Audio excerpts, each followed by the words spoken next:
Boa noite, é um prazer estar de novo nessa casa tão organizada e com um líder tão pulsante, né, que entusiasma tanto a gente, que contagia a gente tão bem quanto o nosso presidente. É um prazer estar aqui de novo, sempre um prazer retornar à casa.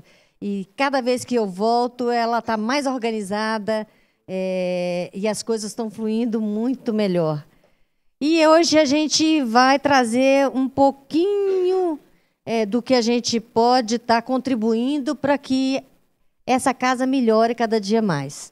Então, as palestras das quartas-feiras e todo o ciclo que é feito nas viagens que a gente faz e que demais palestrantes fazem, nas delegacias dos municípios, de todo esse estado, está fazendo muita diferença na qualidade do profissional corretor de imóveis. Hoje nós não temos mais espaço para o corretor de imóveis ser apenas aquele mostrador de casa e de apartamentos, né? Hoje nós temos que ser consultores e, como tal, nós precisamos de adquirir vários conhecimentos de várias áreas do direito, principalmente. E é um pouco disso que eu quero e gostaria de passar para vocês hoje, numa pincelada muito singela, porque o tempo nem nos permite fazermos de forma diferente, mas de uma forma bastante simples, para que a essência do tema possa ser absorvido por vocês, possa ser compreendido e apreendido por vocês. Tá certo? Então, o nosso tema de hoje é planejamento patrimonial familiar, continuidade e previsibilidade. Por que a gente vai trazer isso para os corretores de imóveis? Primeiro, porque vários clientes nossos, em algum momento, a partir da aquisição de um número certo de patrimônio que se propaga a título de aposentadoria. Por quê? Porque eles compram para alugar e para gerar uma renda firme todo mês. Esses proprietários, de repente, eles não se entusiasmam mais em manter esse investimento, fazendo novas aquisições. Por quê? Porque tem que pagar 27,5% de imposto de renda de cada locação que recebe, não é isso? Dependendo do valor da locação, é isso que vai pagar. Se for somadas as locações várias, certamente também isso vai ser alcançado, os 27,5% de imposto, além de todos os outros tributos que vão onerar essa arrecadação, essa aposentadoria. Então, nós temos um histórico que as gerações de sucessão familiar, de empresa familiar no Brasil, elas não passam da terceira. A terceira, praticamente, está acabando com o patrimônio. Por quê? Porque ninguém consegue chegar até a terceira geração. Como que a gente pode fazer para que isso mude? E como que a gente pode resgatar aquele cliente que comprava de nós imóveis para locação, que era nosso cliente fiel e que, de repente, parou exatamente por quê? Porque a carga tributária está desestimulando esses investimentos. Então, é exatamente isso que nós vamos tratar hoje. Como podemos fazer para que esse cliente retome e volte a investir no mercado imobiliário através de um planejamento tributário? Esse planejamento tributário, vocês vão entender como que ele funciona e ele vai gerar esses resultados que vão propiciar o retorno desse investidor no mercado imobiliário. A continuidade, a previsibilidade no planejamento patrimonial familiar começa, claro, com o direito à propriedade pela Constituição Federal, passa pelo Código Civil.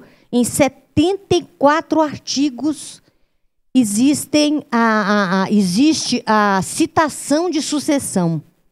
74 artigos do Código Civil de 2002 trata de sucessão. Nesses 74 artigos, a gente passeia pelo artigo 5º da Constituição e chega no 2024. Então, praticamente, a gente passa pelo código permeando esses 2027 e 28, não me lembro mais, artigos, e que esses artigos, em algum momento, vai falar sobre a sucessão. Então, o Código Civil ele é um avanço, mas é um avanço com retrocesso, sim. Não basta que a gente confie só na sucessão prevista pelo Código Civil. Há que a gente também tomar medidas e iniciativas para que a gente faça uma adoção de uma mescla de providências para que a gente tenha e obtenha o melhor resultado no planejamento tributário. Por isso, o Código Civil não pode ser a nossa base para uma sucessão patrimonial, para que a gente passe o nosso patrimônio para os filhos e para os netos, a gente vai precisar de adotar outras legislações paralelas e importantes, que nós vamos conhecer um pouquinho delas. Nós temos que passar pela lei da sociedade anônima e passamos ainda por duas legislações tributárias que fizeram alteração no imposto de renda, por isso é importante conhecer. Eu destaquei exatamente os artigos que dizem respeito a essa sucessão por holding e por planejamento tributário. Então, a base legal eu coloquei para vocês. Trouxe para vocês contemplando o que era antigamente e o que é agora. Então, nós vamos ver essas diferenças, como elas acontecem. A sucessão sem planejamento, eu já falei para vocês, olha, 34% não sobrevive à transição da segunda para a terceira geração. Então, há que se ter um planejamento, sim, para que o que nós construamos hoje seja passado para os netos e bisnetos e assim por diante. E o nosso cliente, o que a gente puder ajudar, que ele consiga também chegar, alcançar esses resultados melhores que esses, com certeza, serão muito bem recebidos por eles. Como é que nós podemos fazer um planejamento sucessório com resultados positivos e financeiramente justos e adequados para um mercado tão pulsante quanto o mercado imobiliário e para que a gente tenha realmente resultados favoráveis? Nada melhor do que adotarmos a forma de administrar o nosso patrimônio através de holding patrimonial. Então, a holding não é um tipo societário. A holding é uma forma de administração de uma empresa. Então, a empresa holding ela é constituída para cuidar do patrimônio de uma família ou para cuidar do patrimônio de uma família, de filhos que já tenham também patrimônio, ou seja, a holding precisa ter previsão de continuidade e de previsibilidade no próprio contrato social, que nós vamos ver que isso é alcançado de uma forma bastante interessante. Primeira preocupação que a gente precisa ter é na hora de formar esse capital social. Como que a gente pode formar o capital social de uma empresa holding, que vai ser aquela empresa que vai representar os interesses da família? Os interesses da família podem ser representados pelos imóveis, podem ser representados por empresas, né, pessoa jurídica, uma padaria, uma livraria, um comércio, uma prestação de serviço através de um CNPJ, uma empresa, enfim, todos os bens imóveis e bens também mensurados através de CNPJs, empresas. Então, são empresas e são imóveis, dinheiro, valores, ações, tudo que tiver como ser mensurado financeiramente pode fazer parte dessa holding, ou seja, desse controle patrimonial familiar. Qual que é o cuidado que precisa ser adotado? É que, ao constituir uma holding, é necessário que se faça a formatação dos sócios de uma empresa. Quem serão os sócios de uma empresa holding familiar? É o que nos interessa. O pai, a mãe, os filhos, não é isso? Uma holding familiar, ela teria que ter essa configuração de plano. Como que os filhos entrariam nessa formatação desse contrato social? Os filhos entrariam nessa formatação através de doação com gravame, ou seja, os pais fazem doação de parte do patrimônio deles para os filhos, com o gravame do usufruto, para eles terem o domínio e o controle desse patrimônio até enquanto eles existirem, e que esses filhos participem dessa holding como no proprietários. Quem seriam eles? Seriam os filhos que teriam participação na empresa, mas que não teriam poder de gravar esse patrimônio de forma alguma. Nessa participação, eu consigo, então, na empresa, já fazer uma previsão de sucessão. Eu consigo, no contrato social, formar uma empresa com os meus filhos e consigo fazer com que, nesse contrato social, eu atinja a sucessão na minha ausência e na ausência do meu marido. Então, há que se ter a primeira preocupação. Essa doação precisa ser equânime, precisa ser igual. Eu posso fazer a doação para os filhos, mas eu preciso de manter essa doação de forma igual. Eu tenho 2 filhos, então eu vou doar 500 mil, dos 500 mil da minha empresa, eu vou doar 100 para cada um, por exemplo. A empresa está sendo constituída por R$1 milhão. Desse R$1 milhão, 500 é da mulher e do marido, e 250 de um filho e 250 do outro, por exemplo. Essa formatação depende do interesse de cada família. Cada contrato social vai ser diferente um do outro. Por quê? Porque depende do interesse da família, do que a família quer alcançar e do que está sendo envolvido de patrimônio nessa holding. Então, primeira preocupação, a doação precisa ser igual para não ter, mais adiante, possibilidade de um questionamento e uma nulidade nessa doação se ela não for equânime, se ela não for igual. O usufruto, é importante que o usufruto também seja mantido como uma cláusula nesse contrato social. Por quê?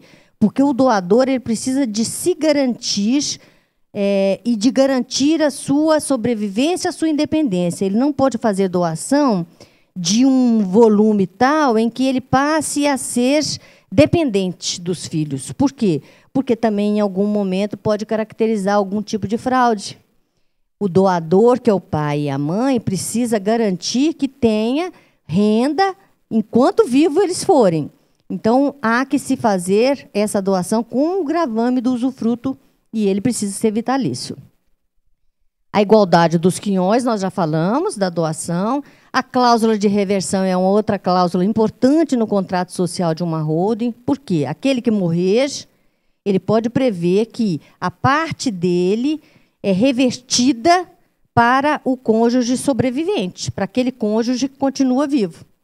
Essa cláusula de reversão ela é importante para manter o controle dessa empresa e desse patrimônio sempre na mão do casal, daquele que tiver sobrevivido ao outro. Então, a cláusula de reversão é importante, muito importante. E a cláusula de inalienabilidade, empenhorabilidade e incomunicabilidade, que nós vamos tratar um pouquinho delas mais adiante. A nulidade de qualquer ato na formação desse contrato social só pode ser arguida por herdeiro necessário ou por terceiro prejudicado. Então, por ouvir dizer, ninguém pode arguir nenhuma cláusula e nenhuma nulidade e nenhum defeito no contrato social. Quem é que pode arguir? Só o herdeiro necessário e aquele que foi prejudicado. Um credor, por exemplo, que de repente não consegue mais receber. A proteção, então, aos sucessores estariam e estão dentro das cláusulas do contrato social que está sendo formatado para garantir essa sucessão e essa continuidade do patrimônio. Então, o contrato social é a ferramenta mais importante que nós temos dentro dessa primeira organização que é feita para a sucessão do patrimônio familiar. Então, a sucessão através da holding, ela faz presente, necessária, a construção de um contrato que reflita aquela família, que realmente atenda aos interesses daquela família. Então, o que precisa ter nessa cláusula, nesse contrato? Quando eu falo da incomunicabilidade, inalienabilidade e impenhorabilidade, eu estou exatamente protegendo os filhos em face desses casamentos que podem acontecer e começar e acabar na mesma velocidade que começa, acaba. Então, os casamentos que não são bem-sucedidos dentro da família podem trazer muito prejuízo para a própria família. As dívidas futuras de um herdeiro que tenha contraído uma dívida no passado, as dívidas futuras não alcançarão mais o patrimônio da família a partir do momento que for constituída a holding. E a prodigalidade, aquele cara que gasta muito, que é um herdeiro, que vive na farra, enfim, todos os gastos que ele incorrer a partir do momento em que essa empresa já está constituída, também não alcançariam mais esses bens. Então, para essas situações que são bastante comuns hoje, a constituição de uma empresa através desse contrato social feito para gerar essa sucessão e para garantir essa sucessão é importante, muitíssimo importante. O Código Civil, nesse artigo 1911, ele traz esse texto que fala da inalienabilidade quando eu coloco num contrato social uma cláusula em que eu digo que todo aquele patrimônio daquela empresa é constituído por imóveis tais, por conta, saldo bancário tal, é constituída por uma empresa de venda de livros, uma papelaria, enfim. Formatei essa empresa, que é a controladora de todo o patrimônio da família, do patrimônio imóvel, do patrimônio de empresas que a família tenha. Todo esse patrimônio que ficou sob essa holding, ele vai ter a garantia de que, quando eu colocar o gravame da inalienabilidade, automaticamente eu também já estou dizendo que ele não é comunicável e que ele não é penhorável. Então, os bens constituídos, que constituíram essa holding, os bens que foram integralizados para compor esse contrato social, ele não vai ser alcançado por penhora, ele não vai ser alcançado por casamento. Por quê? Porque os filhos nem vão poder casar com comunhão de bens. Porque nessa incomunicabilidade, eu já estou dizendo que o patrimônio do filho, mesmo em qualquer situação futura, casado, em união estável, o patrimônio dele é dele e não se comunica com o parceiro ou com a parceira. Muito importante que essa cláusula também esteja expressa. Por quê? Porque faz-se aplicação do Código Civil nesse momento em que eu coloco expressamente a inalienabilidade do bem. Normalmente, a gente coloca na cláusula que o patrimônio é inalienável, impenhorável e incomunicável. Então, a gente deixa isso mais do que claro. No falecimento do sócio, pelo Código Civil, as cotas do sócio são liquidadas imediatamente. No falecimento do sócio, abre-se a sucessão normal. A sucessão normal aberta, em 30 dias, há que se levar todo o patrimônio ao juízo ou ao fórum, se não tiver menores, né? Ou ao cartório, se não tiver menores, para que seja feita a partilha e seja feito o inventário. Nesse inventário, as cotas da sociedade, elas são automaticamente liquidadas. Então, o outro sócio teria que comprar, adquirir essas cotas, ou a própria família vender as cotas a um terceiro. No contrato social, eu posso prever exatamente o contrário. Eu posso prever no contrato social que as cotas serão cedidas aos filhos, ou que as cotas serão, na morte, cedidas revertidas em favor do cônjuge sobrevivente. Então, eu não aplico de novo o Código Civil. Por quê? Porque para a família isso também não haveria de interessar. O que interessa na família é que os bens e o controle continuem sendo familiares. Então, a entrada de terceiro estranho não seria permitido. Isso a gente também tem que prever no contrato social. A economia tributária, quando a gente constitui uma holding patrimonial, é absurdamente grande. Olha a diferença que existe entre uma administração normal de um casal, sem a constituição de uma holding, para tratar do patrimônio deles, e uma administração desse patrimônio através desse formato holding.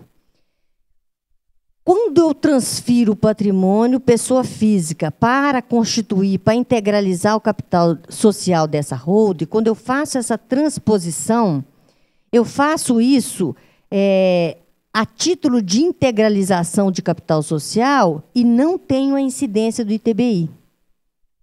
Então, não se aplica o ITBI nesse momento. E nesse momento que eu não aplico o ITBI, por quê? Porque eu estou dizendo que aquele imóvel ele está sendo objeto de integralização de capital social para a constituição de uma empresa nova. Aquele contrato social serve para, no registro imobiliário, fazer-se essa anotação de que aquele imóvel é do CNPJ tal, da empresa tal. E nesse ato, como essa cessão do imóvel foi feita a título de integralização, não existe a incidência do ITBI. Não existe a incidência da doação. Por quê? Porque também, quando eu faço a cessão para os filhos, para que eles sejam sócios, eu faço com o gravame do usufruto. Com o gravame do usufruto, o fato gerador do imposto, que seria a transmissão onerosa ou a transmissão por doação, não incide. Então, não havendo fato gerador, não vai haver a incidência do ITCMD também. Existem algumas... em alguns municípios, ele varia. São Paulo é 4%, mas ele pode chegar até 8%, porque o Senado Federal assim permitiu, através de uma resolução, que o ITCMD pudesse variar até 8%, e cada estado escolheria a sua alíquota. O imposto de renda, quando eu vendo um imóvel e quando eu faço essa transmissão, o plus entre o valor da aquisição e o valor da venda incide 15% de lucro imobiliário, não é isso? Numa empresa holding, esse número não vai incidir. Por quê? Porque se eu fizer a venda nesse formato de CNPJ, holding patrimonial familiar, eu vou pagar de imposto, no total, 11,33%. Então, é só o imposto... E nesse imposto total está contemplado PIS, COFINS, imposto de renda, contribuição social. Todos os impostos eles vão gerar essa alíquota de 11,33%, que, na verdade, é menor do que uma das alíquotas que a gente já deixou de pagar.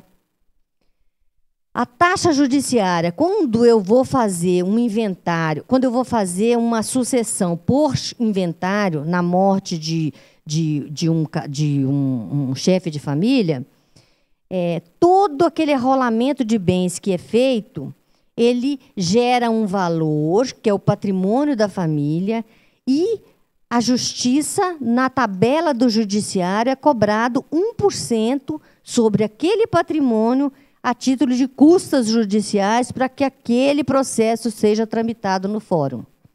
Então, eu já perco 1% do patrimônio a título de custas processuais. E ainda tenho mais uma outra despesa, que pode variar de 10% a 20% de honorários advocatícios para que essa sucessão seja feita em juízo. Então, olha, só aqui a gente está vendo que existem sérias e sérias contas a serem feitas, e muitas contas, para que a gente veja, desde já, a vantagem de se adotar uma holding para tratamento dos nossos bens e do nosso patrimônio.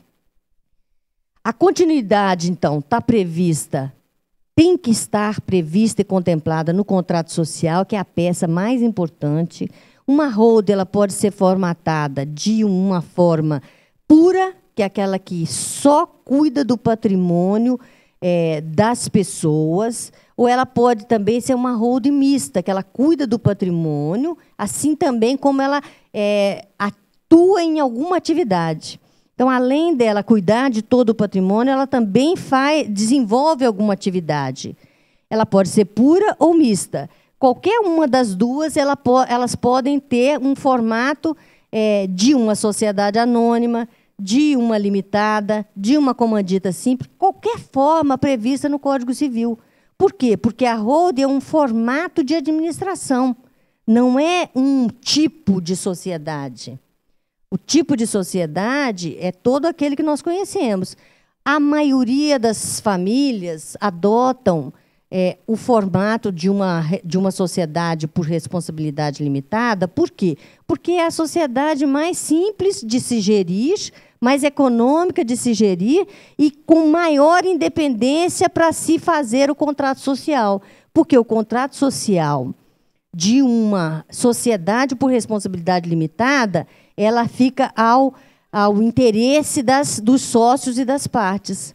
Ao passo que um contrato ou um estatuto, no formato de uma sociedade anônima, o estatuto é regulado por uma legislação que é muito rigorosa, que é a Lei 6.404.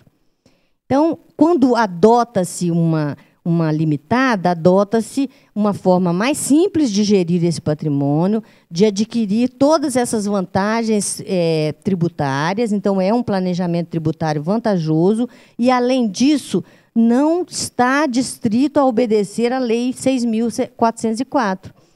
Tem muito mais liberdade ao permitir que os sócios façam esse contrato que reflita exatamente o interesse da família. Então, nesse contrato, tem-se que prestar atenção de colocar, no mínimo, essas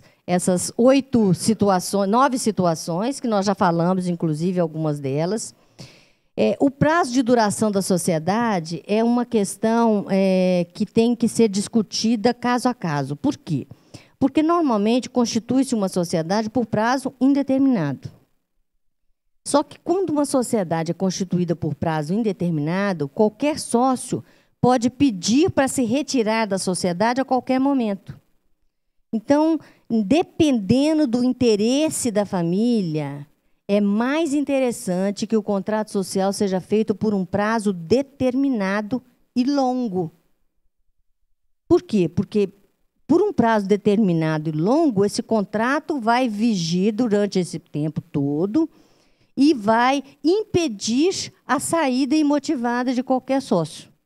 Então, é uma possibilidade também que tem que se estudar caso a caso, em dado momento, pode ser uma alternativa interessante.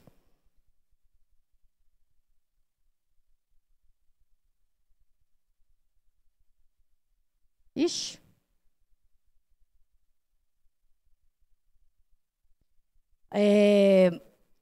Aqui eu fiz esse slide, na verdade, para a gente tratar um pouquinho, fazer um parêntese de um item que foi bastante questionado em alguns encontros que nós fizemos com alguns corretores de imóveis.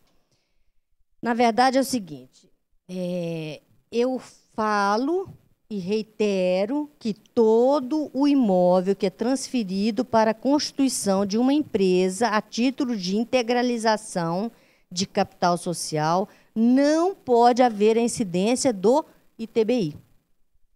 E alguns corretores e alguns colegas falaram que, dependendo da cidade, impossível de se constituir uma empresa que seja isenta dessa tributação, porque a prefeitura tributa de qualquer forma. Então, eu trouxe para vocês aqui uma base legal exatamente para dar subsídios para vocês, de em dado momento, algum cliente fizer essa colocação, que em uma secretaria da Fazenda de algum município esteja adotando e cobrando os valores de ITBI na constituição de uma empresa, há que se recorrer da legislação, começando pela Constituição Federal, que fala que compete aos municípios instituir o ITBI. O ITBI é uma competência municipal. Mas esse imposto ele não pode incidir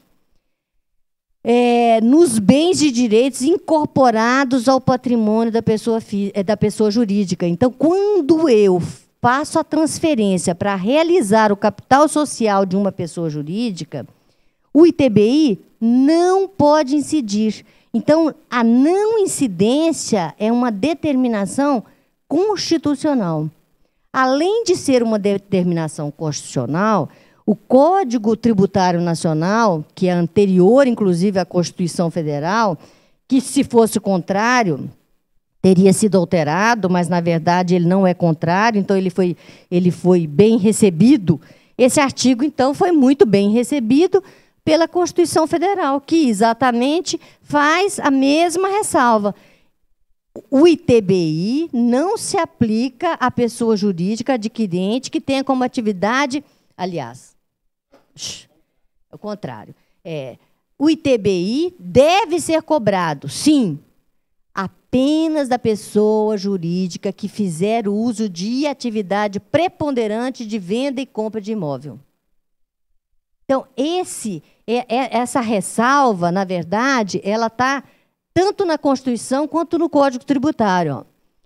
Tanto na Constituição quanto no Código Tributário, se a atividade preponderante da empresa for a compra e venda de imóveis, a prefeitura poderá, sim, exigir o ITBI. Por quê? Porque, na verdade, não é uma holding no formato de proteção patrimonial. Por quê? Porque a atividade prioritária de uma holding ela tem que ser advinda de várias receitas. Ela não pode ser única e exclusivamente da receita, por exemplo, de locação de imóveis. E nem da compra e venda. Então, quando se faz uma holding patrimonial, o que é importante? Que uma empresa que seja, que tenha por objeto primordial a compra e venda de imóveis, ela seja uma empresa controlada pela holding. Por quê? Porque ela vai ter os benefícios todos de uma empresa imobiliária, então ela tem lá toda a tributação dela, que não vai passar de 13,68%. Uma empresa imobiliária, ela paga, no máximo, esse percentual. Por quê? Porque também varia de acordo com as taxas cobradas no município, mas, no máximo, ela vai gastar 13,68%. Uma pessoa jurídica que cuida de imóveis, única e exclusivamente compra e venda ou construção de imóveis. Então, essa empresa ela pode ser uma controlada da holding. Ela é uma empresa da família e ela é controlada da holding. Então, a holding ela vai receber, ela pode receber aluguéis de imóveis que ela tenha diretamente vinculado ao CNPJ dela e mais a renda daquela empresa que tem única e exclusivamente aquele faturamento, aquela atividade preponderante. Mas, de forma alguma, tributado. Então, quando que a Receita faz isso? Ela não pode fazer isso no dado momento que você está constituindo uma empresa. A Receita só pode te cobrar o ITBI, a Receita Municipal só poderia te cobrar o ITBI depois que você constituir a empresa, passado 2 anos, ela faz uma auditoria e, se nessa auditoria ficar caracterizado que a atividade preponderante foi a locação de imóveis, por exemplo, ela vai poder cobrar o ITBI, sim, que não foi recolhido há 2 anos atrás. Com multa, juros e etc. Tudo que tem direito. Então, o que é importante? É importante que a holding tenha o controle de todo o patrimônio da família, mas que esse controle de todo o patrimônio da família seja advindo de várias fontes, não necessariamente de uma única fonte. Porque, se for da fonte exclusiva de locação imobiliária, por exemplo, vai caracterizar a atividade preponderante, que não deixa de garantir todos aqueles benefícios fiscais, mas que, por outro lado, vai ter que ser recolhido o ITBI, sim. Então, é preciso que se tenha bastante atenção no ato de constituir essa empresa. Não poderia ser superior a 50% do faturamento, advindo única e exclusivamente da venda de imóveis, por exemplo, ou da locação de imóveis. Por quê? Porque senão haveria de, na constituição da empresa, quando foi feita a integralização do capital social através de bens imóveis, haveria de ter sido recolhido o ITBI. Então, todas aquelas outras vantagens, 1% de custas processuais, porque não vai ter inventário, eu vou passar a ter direito. Por quê? Porque todo o meu patrimônio vai ser transferido para os meus herdeiros a título de sucessão, a título de transferência das cotas, a título de cessão das cotas em algum momento que esteja previsto no contrato social. Então, a sucessão na família, ela vai acontecer pura e simplesmente com a alteração de um contrato social. Retira-se da sociedade fulano, porque faleceu, as cotas dele são revertidas para outra sócia, que é a mulher, ou se a mulher tiver falecido, as cotas são revertidas para o marido, e o gravame é mantido, o usufruto é mantido, e as cotas dos filhos continuam com o gravame de usufruto. Por quê? Porque isso não se alterou. Então, como que eu faço a sucessão? Eu faço a sucessão simplesmente através da alteração de um contrato social. Quanto tempo que eu demoro para fazer para concluir uma sucessão dentro do Poder Judiciário através de um inventário? 5 anos, pelo menos, né? Pelo menos 5 anos. Quanto tempo que eu demoro para fazer a sucessão dentro desse formato de holding patrimonial? 30 dias. 30 dias eu preciso de levar um contrato social para ser registrado em alteração na junta comercial. Pura e simplesmente, esse ato faz a sucessão de todo o patrimônio familiar. Então, as vantagens continuam. Não é o fato da cobrança do ITBI ser feita ou não que vai fazer tanta diferença nesse resultado, porque o resultado continua sendo muito interessante. O imposto de renda que eu pago quando eu vendo um imóvel no formato holding patrimonial, ele não chega a 6%. Ao passo que, ao vender um imóvel como pessoa física, eu pago 15% sobre o lucro imobiliário. Eu preciso de advogado para sucessão? Não preciso, porque eu só preciso de fazer uma alteração no contrato social. Certo? Então, as vantagens continuam sendo grandes. A preocupação é não manter como atividade preponderante da holding a exclusividade de arrecadação de locação ou de venda de imóveis. Por quê? Porque, de repente, nessa constituição da empresa, eu posso ter uma surpresa mais adiante de ter a cobrança desses ITBIs. Os ITBIs todos que não foram cobrados, eles poderão ser cobrados a posteriori com multas e etc, etc. Então, é preciso ter bastante atenção nesse formato. Agora, uma empresa que é formada pelo patrimônio de uma família e que não tenha nenhuma atividade naquele período, a Receita poderia cobrar o ITBI?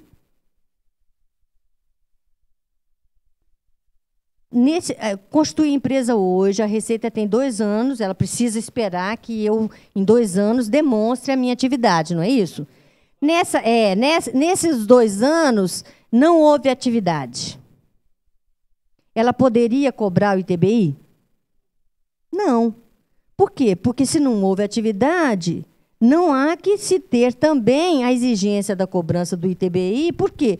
Porque se não houve atividade, não houve preponderância de nada. Porque não houve receita. Então, não se oferiu nada. Pode ser existem vários processos que são movidos exatamente cobrando o ITBI pelo transcurso de 2 anos, e nesses 2 anos não houve a venda do imóvel, mas também não houve atividade. Não, nem houve renda de aluguel. Simplesmente todos os imóveis ficaram dentro daquele CNPJ e, nesse período, por exemplo, não houve nenhuma atividade. Meu nome é Menezes, que antes de você levar para registro, é condição que você obtenha uma certidão de isenção do recolhimento do ITBI perante a prefeitura no município em que você está fazendo isso. E quando você faz isso, tem uma série de documentos que é exigido pela prefeitura. E você vai se comprometer, num determinado prazo, a apresentar os balanços, declaração de imposto de renda nos 2 anos anteriores e nos 2 anos subsequentes. Aí é que vai caracterizar, quando você apresenta, se você vai ter que recolher ou não o ITBI. Então, é importante que você saiba de onde vem a renda quando você está criando a empresa. Então, mas no exemplo que a gente está fazendo, é exatamente uma empresa que não teve faturamento. Então, se não teve faturamento, a Receita poderia cobrar o ITBI? Essa é a questão. Eu entendo que não. Por quê? Porque se não houve faturamento, não houve atividade, muito menos preponderante, não é isso? Todas as colocações que ele fez aqui foram perfeitas. Existe realmente um procedimento dentro das prefeituras que variam, cada prefeitura tem lá o seu ritual, né, para que esses imóveis sejam imunes à cobrança do ITBI. Ou seja, para que essa legislação que eu trouxe para vocês realmente seja respeitada. Por quê? Porque não haveria e não poderia ser cobrado se fosse a título de integralização de capital social, salvo se a atividade preponderante for a compra e venda de imóveis. Ou locação. A dissolução de uma hold. Como é que a gente encerra uma hold? Da mesma forma que a gente encerra qualquer empresa. Que está ficando cada vez mais simples. Está ficando simples constituir, está ficando cada vez mais simples também dissolver uma empresa. Então, como é que vai dissolver? Por deliberação dos sócios, de alguém, né, da própria família, eu não quero mais, não me interessa mais, pelo término da duração do prazo do contrato social, se aquela família adotou essa providência, porque foi mais importante para ela fazer, em vez, salvo interesse pessoal da família, eu teria ou não que colocar nesse contrato prazo indeterminado. Se não for indeterminado, o simples encerramento do prazo extingue a holding. Ou por determinação judicial, por quê? Porque houve alguma nulidade na constituição dela, houve alguma fraude contra terceiros ou contra credores, enfim. Alguma irregularidade na constituição da empresa. Esse processo de liquidação não é complicado, é simples. A própria contabilidade vai fazer com que esse patrimônio seja reconhecido e aquele valor contábil é devolvido a título de capital ou do próprio bem que representa o capital. Então, da mesma forma que aquele patrimônio foi para a constituição da empresa, ele volta ao CPF da pessoa física, e se voltar pelo valor contabilizado, também não se paga lucro imobiliário, não se paga nenhum outro acréscimo, nenhum outro tributo. O saldo que vai ser destinado aos sócios ou acionistas, dividido, se tiver dinheiro, né? O saldo é partilhado. A devolução da participação de acordo com o ativo da empresa contabilizado não é tributado, é como se fosse distribuição de lucros ao final do período. Toda distribuição de lucros ao final do período de um trimestre ou de um ano também não incide imposto, não é isso? é feita a distribuição de lucros sem incidência de qualquer imposto, porque os impostos foram recolhidos trimestralmente ou mensalmente. Todos esses ganhos aqui, ó, são pertinentes e vão produzir resultado. Salvo o ITBI, se a atividade preponderante for venda e compra ou locação de imóveis. Todos os outros ganhos, eles permanecem. Salvo se a atividade preponderante for a locação ou a compra e venda de imóveis. Então, o que é que ele vai pagar a mais? Ele vai pagar 2% a 5%, dependendo da cidade. Então, ele passa a pagar só o ITBI para integrar para integralizar o capital social daquela empresa que ele está constituindo. Então, isso é importante que seja descoberto, porque a gente sabe qual atividade que a gente vai desenvolver na empresa que a gente está constituindo. Se eu já sei que a minha atividade preponderante vai ser a alocação de bens, por quê? Porque eu constituí um patrimônio para a minha aposentadoria, por exemplo, eu já sei que a atividade preponderante será a alocação de imóveis. Se eu já sei disso, eu preciso, então, fazer a constituição da empresa nesse formato e já recolher o ITBI naquele momento. Por quê? Porque é muito mais barato do que deixar para daí 2 anos pagar com multas, juros e etc. Ok, obrigado. Por gentileza, eu tenho dúvida nesta pergunta mesmo. Por quê? Se eu tenho 5 imóveis e uma está alocando, nesse aí eu pago ITBI. É isso? Ou isso. Só um imóvel? Isso. Tá. Se os outros imóveis estão sendo... fazendo parte da integralização do capital social e não vão ser objeto de locação ou de venda, eles não vão gerar essa receita. Se não vão gerar essa receita, desde a constituição da empresa, eu já não preciso recolher o ITBI. Certo. Só então um imóvel que está alocando, vou pagar ITBI. Isso, o imóvel que vai gerar renda e que, se essa renda for a única sua, ela precisa ser a preponderante, porque, de repente, você tem os 5 imóveis, 4 são ocupados pelos filhos e 1 é alugado. Certo. Mas, além disso, você tem uma padaria. A padaria tem... a holding é dona de 10% da padaria. Essa padaria gera, ao final de um trimestre do ano, uma receita para a holding. Se essa receita da padaria for maior do que 50% da receita da holding, você também não teria que recolher o ITBI daquela casa, porque ela não é atividade preponderante, aquela receita do aluguel. Se quando for feito a holding, esse cidadão deve ter uma posse razoável. E acontece que tem alguns imóveis que já dão renda de aluguel. Ela é considerada assim conforme você falou, ou ela entra na absorção do ITBI? Quer dizer que não paga ITBI. Então, você entendeu, né? Entendi. Quer dizer, quando fecha, não é que nós fizemos depois, mas já veio junto com o time todo, vai? Então, quando o senhor constituiu essa holding, vários imóveis já eram alugados. Se o senhor vai manter a locação desses imóveis depois da constituição da empresa, e se não houver outro faturamento de outros meios, de outras receitas, para compor o faturamento da holding, se o faturamento for único e exclusivamente dessas locações, precisaria ter recolhido, sim, o ITBI.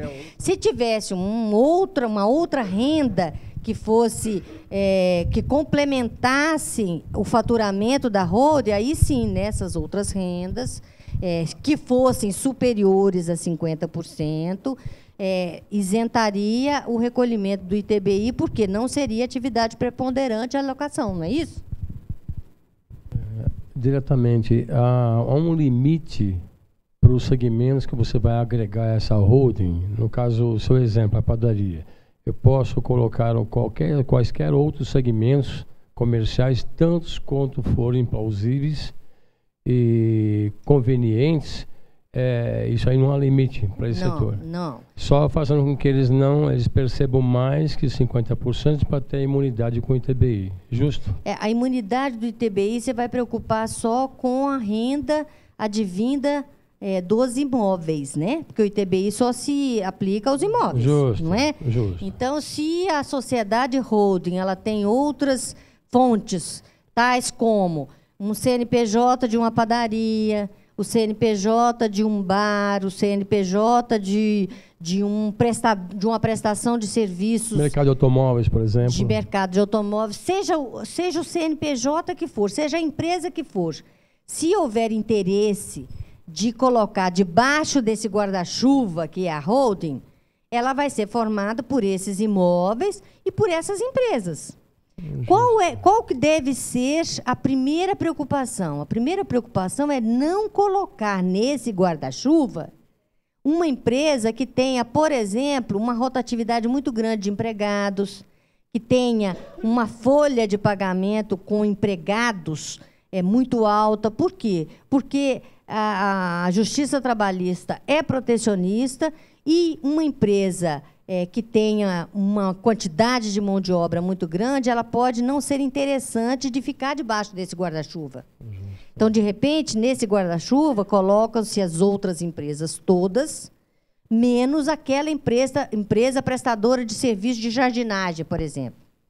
Por quê? Porque ali dentro daquela empresa tem uma quantidade de mão de obra e uma rotatividade muito grande. Essa empresa pode, ao final, gerar algum risco para a holding. Então, essa empresa é melhor ficar longe da holding. Pode ser dos donos da holding? Pode. Mas ela não tem que estar nesse guarda-chuva. Por quê? Porque a responsabilidade continua limitada àquele patrimônio daquela empresa. Se, por acaso, houver a desconsideração daquela pessoa jurídica, por exemplo, da empresa de jardinagem, onde que a justiça vai buscar a reparação para o empregado? Nos bens dos sócios. Quais são os bens dos sócios? Nenhum, porque todos são bens da holding. Qual que é o poder que o sócio tem para responder a esse processo trabalhista? Única e exclusivamente a retirada dele e os lucros e dividendos, só. Ou seja, a holding continua mantendo íntegro o patrimônio da família. Eu quero agradecer a presença de vocês, quero deixar meu e-mail, quero dizer para vocês que qualquer dúvida vocês podem estar escrevendo, sempre as dúvidas de vocês fazem com que a gente descubra outros e outros caminhos e, de repente, outras e outras formas de se resolver problemas que a gente nem avalia. E muito obrigada por estarem aqui até agora com a gente.